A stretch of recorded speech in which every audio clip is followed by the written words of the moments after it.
Okay, great. Listen, we don't have a lot of time, but you're both doing great. You did all the right things. So what I want you to do now is I want you, the seller, to read, okay, go grab it, please. Read your scenario, and then I want the buyer to read the buyer's scenario. And this is what the demonstration is about. So please read that as the seller.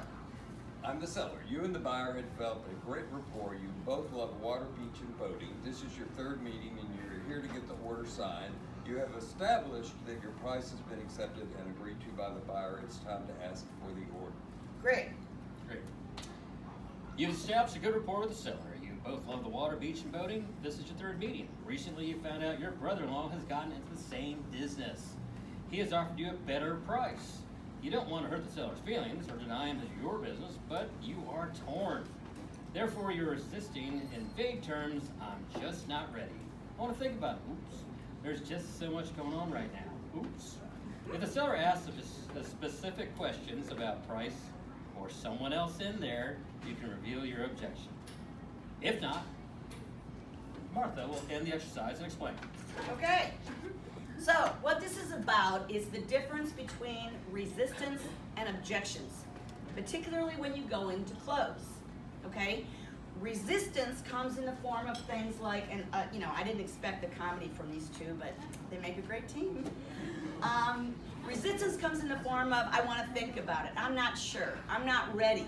Well, that's not an objection. We can't overcome that as an objection without being confrontational. Why aren't you ready? Well, what do you mean you have to think about it? I thought we had already agreed on all of this. Okay, so what do we have to do? We have to find the hidden objection. All right? So how do we do that? We have to ask more questions.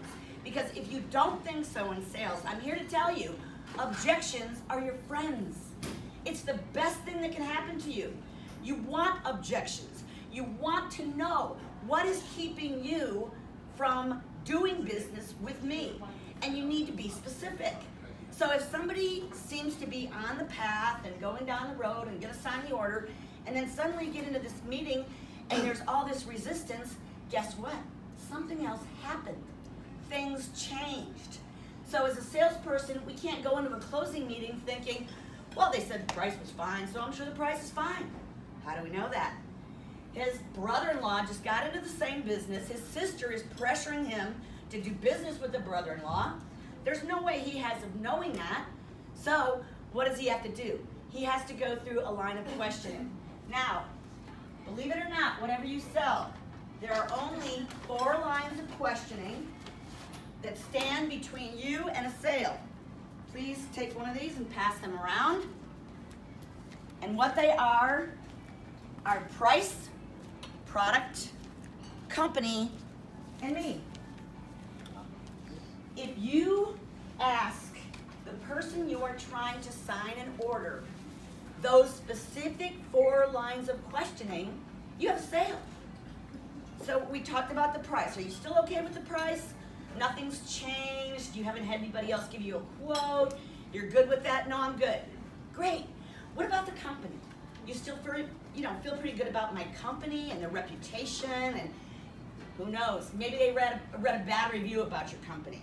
Maybe they heard some bad mouthing about your company. You don't know, but you have to ask. Okay? What about the product? We talked about the product, but do you really feel like it's the right fit for you? I just want to make sure. We went over these benefits. We went over why we thought it was. But if something's changed, let me know. And then finally, what about me? Are you comfortable with me? Do you think that I've done enough to earn your business? Do you feel comfortable with me as your representative on the account? Well, maybe you do, but guess what? Thing is, my brother-in-law got in the mix, and so I'm kind of got some pressure. So those are the only 4 lines of questioning that stand between you and any sale. And I don't care what you sell. Price, product, company, me. Does that make sense? Yes. Okay, it is. It's simple, but we have to ask. You got to remember to ask the questions. And the last thing I want to tell you is every time you ask that question, every time you do overcome the objection, close.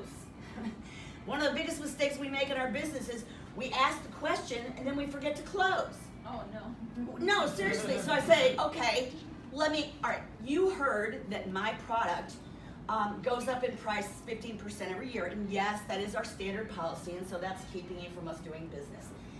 So let me ask you a question. If I could get my manager to approve locking in your price for 2 years, would you move forward today? Yes.